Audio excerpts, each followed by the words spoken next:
world moves fast. Your workday? Even faster. Pitching products, drafting reports, analyzing data. Microsoft 365 Copilot is your AI assistant for work. Built into Word, Excel, PowerPoint, and other Microsoft 365 apps you use. Helping you quickly write, analyze, create, and summarize. So you can cut through clutter and clear a path to your best work. Learn more at Microsoft.com/M365 Copilot. I had that dream again. My small business needs to hire, but I don't use LinkedIn, and I hire an energy vampire. But also they're a literal vampire. And suddenly my team is spending all their time sharpening wooden stakes and buying bulk silver and rehearsing ancient chants, and then I wake up. Don't let hiring nightmares ruin your dreams. LinkedIn Jobs' new AI assistant takes insights from over 1 billion professionals to create a short list of the best fits for you. Post your job for free at linkedin.com/quality. Start hiring today with LinkedIn. AI is incredible. It can teach you how to fry an egg and even write a poem, pirate style. Yarr! But it knows nothing about your work. Slackbot is different. It doesn't just know the facts. It knows your schedule. It can turn a brainstorm into a brief. And it doesn't need to be taught. Because Slackbot isn't just another AI. It's AI that knows your work as well as you do. Visit slack.com/meet Slackbot to learn more.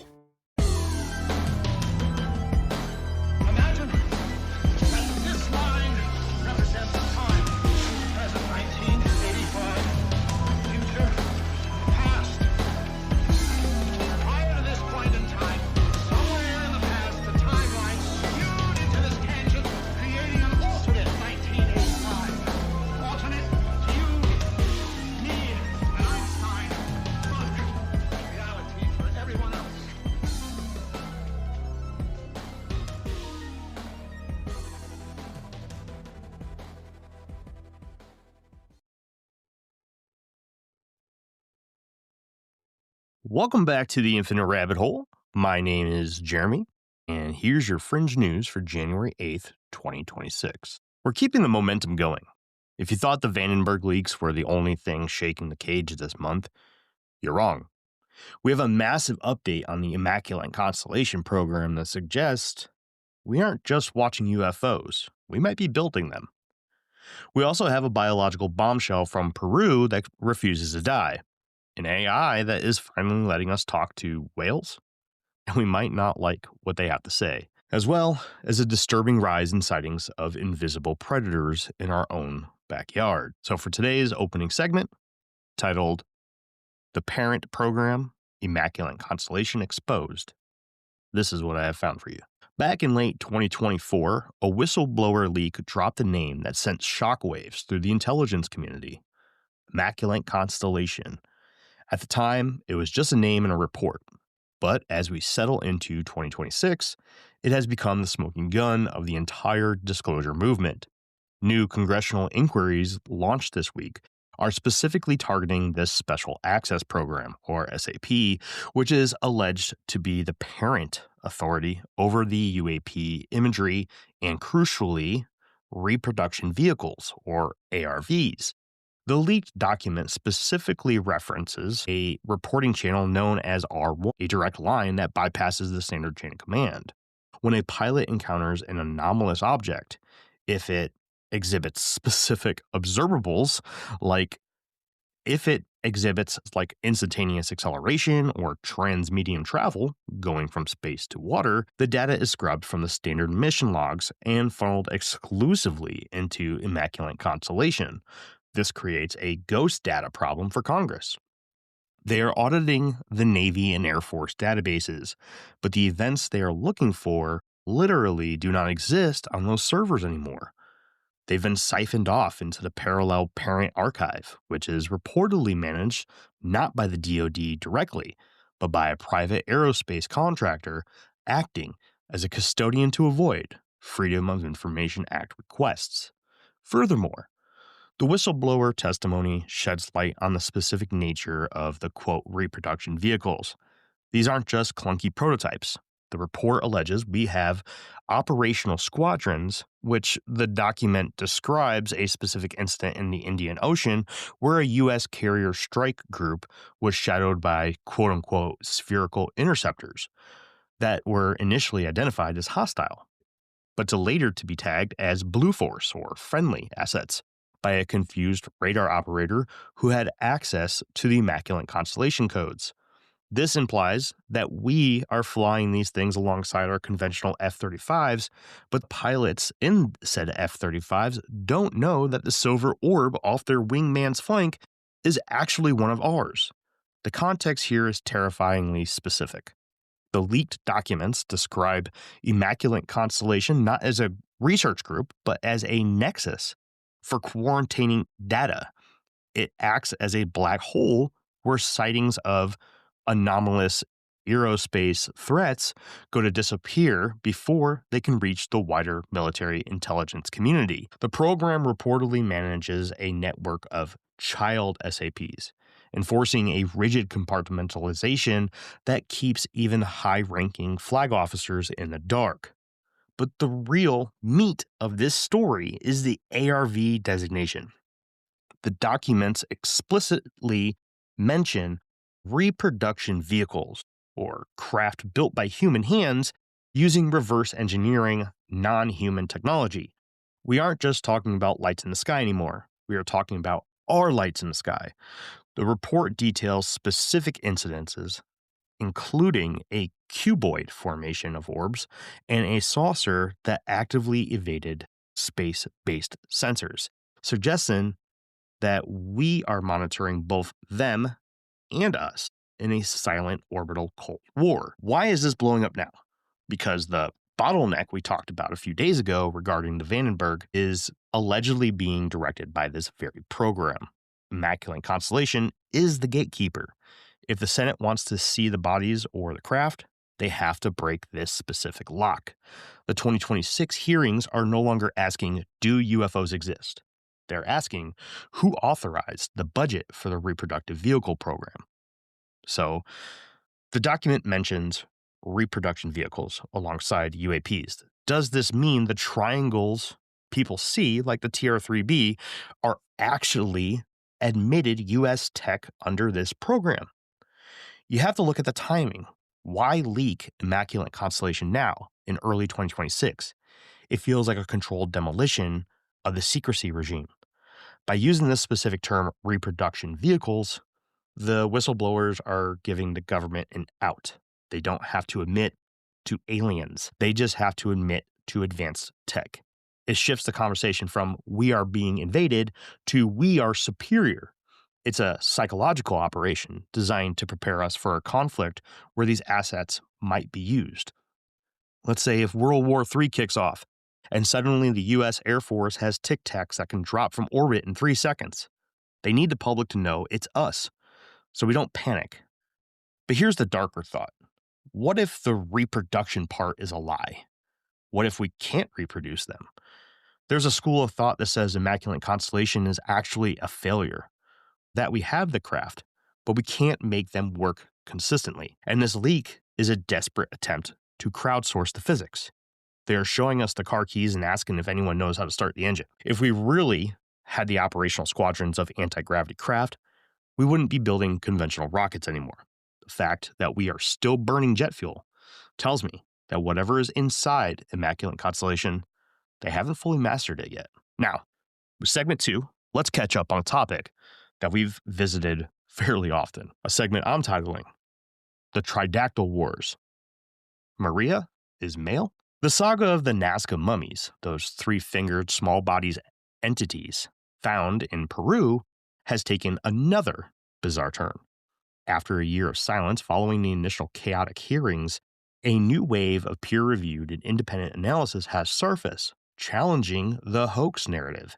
A report updated in late 2025 regarding the specimen known as Maria has thrown the biological community into a tailspin. The new analysis, conducted by independent biolabs, confirmed that while the DNA shares a significant percentage with Homo sapiens, there are anomalies that cannot be easily explained by contamination. Specifically, the Maria specimen, previously thought to be a female humanoid, was identified chromosomally as male, despite the morphological features. This contradiction has reignited the debate. Are these genetic hybrids ancient birth defects or a distinct subspecies of human that evolved in the isolation of the Peruvian desert? The complexity of the Maria specimen goes beyond just the chromosomes. The 2026 CT scans have revealed something that simply shouldn't exist in nature. Osmium and cadmium implants fuse directly into the phalanges, or the finger bones, and the chest cavity. These aren't decorative jewelry. They are subcutaneous, interwoven with the bone structure in a way that implies they were placed there while the entity was still growing. In human metallurgy, osmium is incredibly rare and toxic, yet here it is, sitting inside a biological organism that lived 1,500 years ago. The new report suggests these implants might have served a bioelectric function, acting as conductors or stabilizers for the entity's nervous system.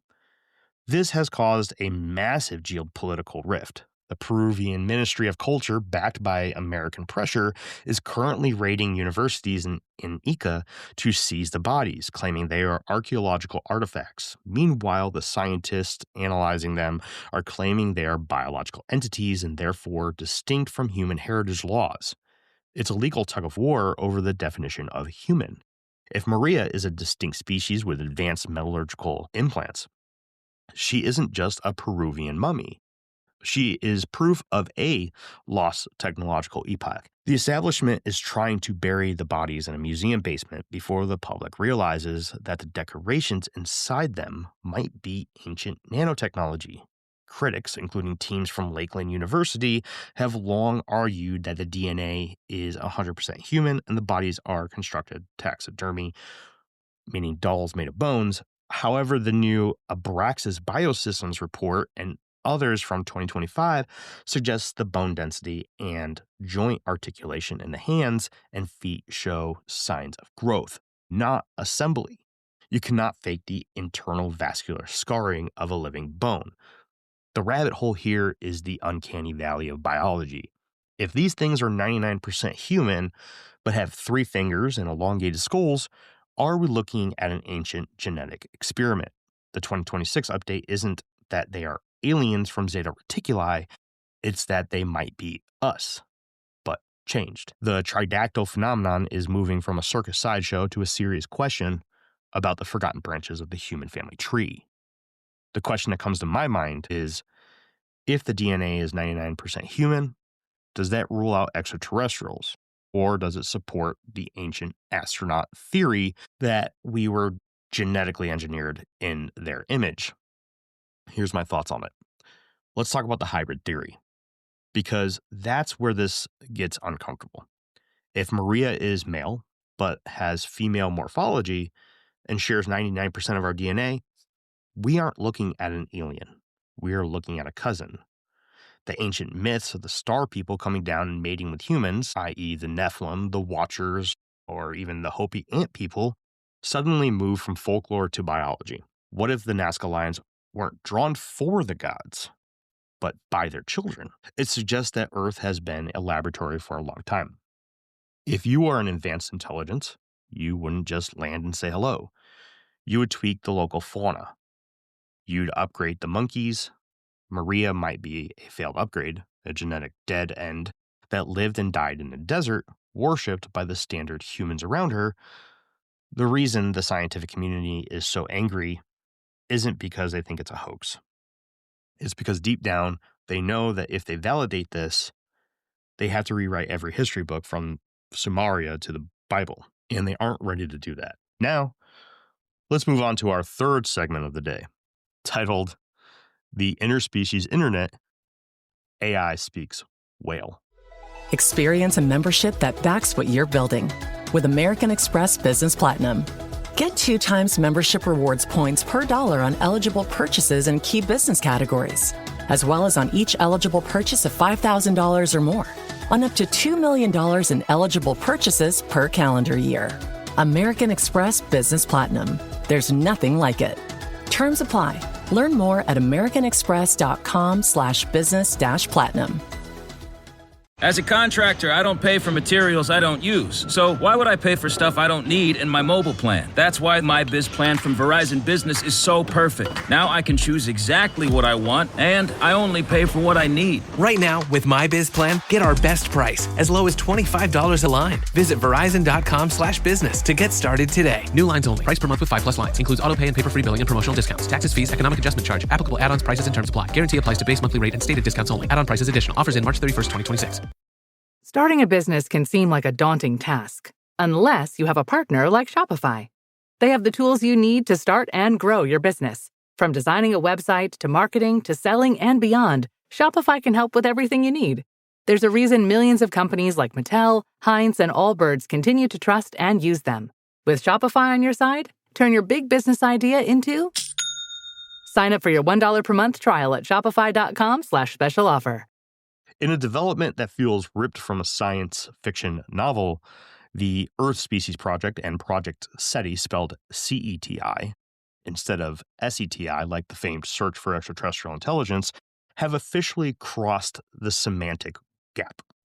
Throughout 2025, they developed an AI model known as NatureLM-Audio, meaning Nature Language Model, Audio, which was trained on millions of hours of sperm whale coda clicks. As of early 2026, they aren't just categorizing sounds. They are claiming to have identified a phonetic alphabet. The AI has discovered that whales use a structure similar to human language.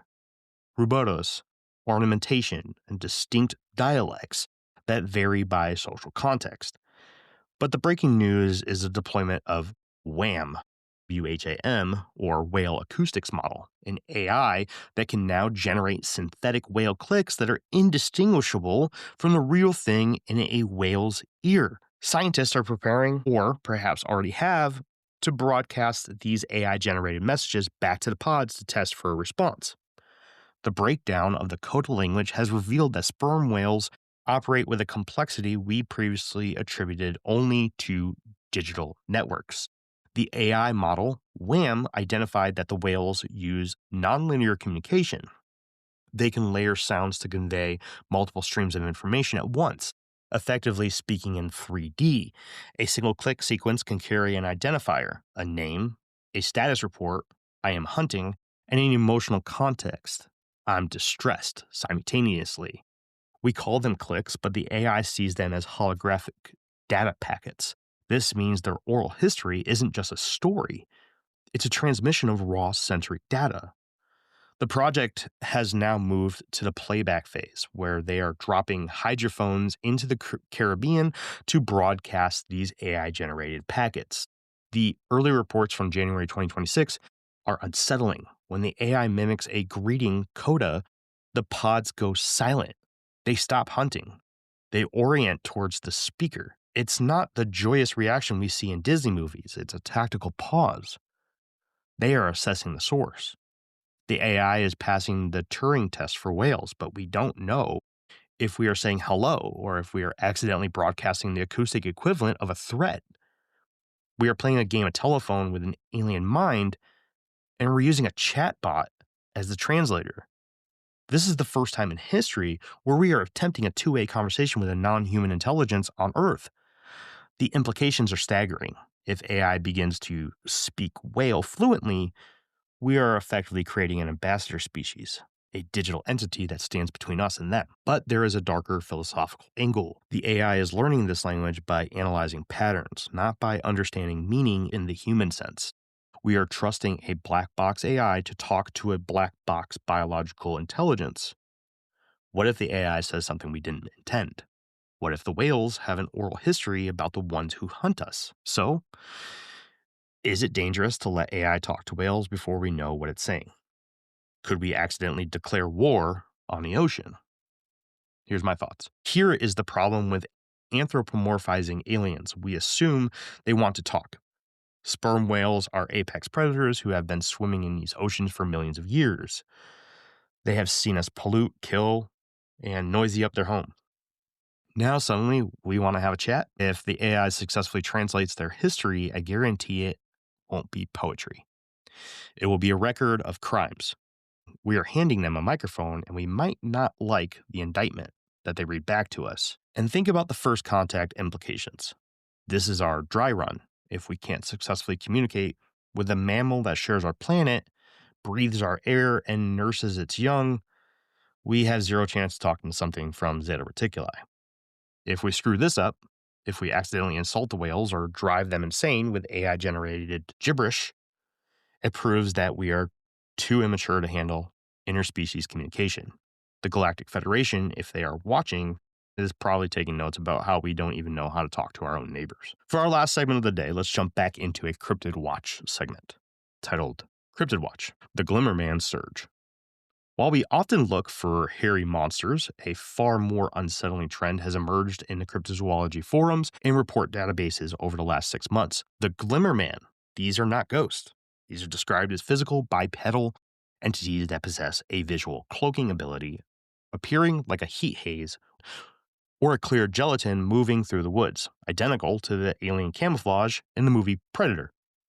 Recent reports from late 2025, clustered in rural Tennessee and the Pacific Northwest, describe hikers and hunters seeing distortion fields moving intelligently between trees. One harrowing account from October 2025 involves a mail carrier who saw a human outline, only the air was doing it. On a rural route, the figure didn't vanish. It stood its ground, causing a primal sense of dread that the witness described as being hunted. We dug into the location data, and there is a disturbing overlap between the Glimmer Man sightings and the so-called missing 411 clusters in the Great Smoky Mountains in the Pacific Northwest, where people vanish without trace. So, no scent for dogs, no tracks, clothing found neatly folded. Witnesses are now reporting the shimmer effect in the days leading up to the disappearances. It suggests these entities are territorial. They aren't just passing through, they are patrolling. The mail carrier in Tennessee reported that the air around the entity buzzed with a static charge, causing nausea and a metallic taste in the mouth, symptoms consistent with exposure to high-energy electromagnetic fields. This leads to the Project Cameleo connection. We know the military has been testing active camouflage since the 90s, metamaterials that bend light around a soldier, but the tech described in 2026 is too organic. Military camo glitches. It has seams. These things are fluid. The witnesses describe the entity moving through the brush without disturbing the leaves, as if it isn't fully physical. It suggests we aren't dealing with a soldier in a suit, but an entity that is manipulating the local physics of the environment. It's not hiding behind the light. It is bending the light around itself as a natural biological function. This surge coincides with military declassification of quote-unquote metamaterial research, leading to two distinct theories. One being the one we just touched on, the Glimmer Man is military technology or advanced active camouflage suits being tested on unsuspecting civilians in rural areas.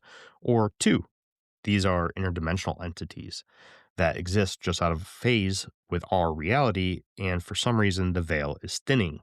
The Glimmer Man phenomenon is terrifying because it implies the woods are empty, just because you don't see anything.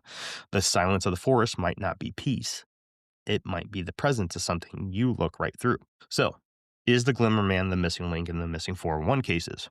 Could people be vanishing because they literally walk right into these invisible entities? Well, I don't think these are aliens in the traditional sense.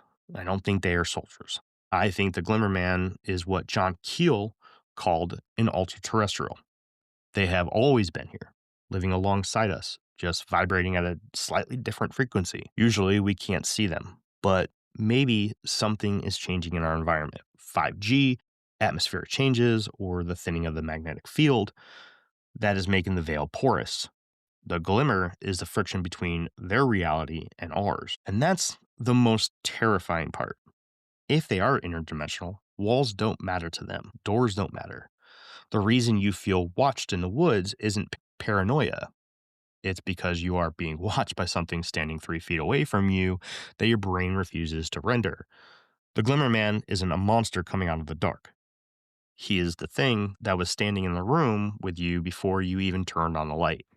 And now, for some reason, the lights are starting to flicker. So, from the deep ocean where AI is trying to speak to leviathans, to the high atmosphere where our own government is hiding reproduction vehicles in plain sight, the theme today is hidden layers. We have mummies that look human but aren't, and predators in the woods that are standing right in front of us that we can't even see. It feels like 2026 is a year the filters come off. The invisible is becoming visible, and the silent is starting to speak. The question is, do we really want to hear what they have to say? And before I sign off, I know we threw a lot of heavy data at you again. So I'll be posting all of the sources, links, and articles used in today's episode over on our Facebook group and our X account. Go there to fact check the stories, join the conversation with the rest of the rabbit hole community, and tell me what you think is really going on. Remember, travelers, keep your eyes on the skies, but don't forget to watch the shadows and the code. I'll see you next time right here in the next fork in the path of the infinite rabbit hole. Bye, everybody. Hey, everybody. Thanks for checking out the Infinite Rabbit Hole podcast. If you're looking for more of our stuff, head on over to infiniterabbithole.com, where you can find links to all the podcast players that we are available on, and even our video platforms such as TikTok and YouTube. While you're there, make sure to check out all the links for our socials and hit that follow so you know when all the new stuff from our podcast comes out. And until next time, travelers, we'll see you right here in the next fork in the path of the Infinite Rabbit Hole. Bye.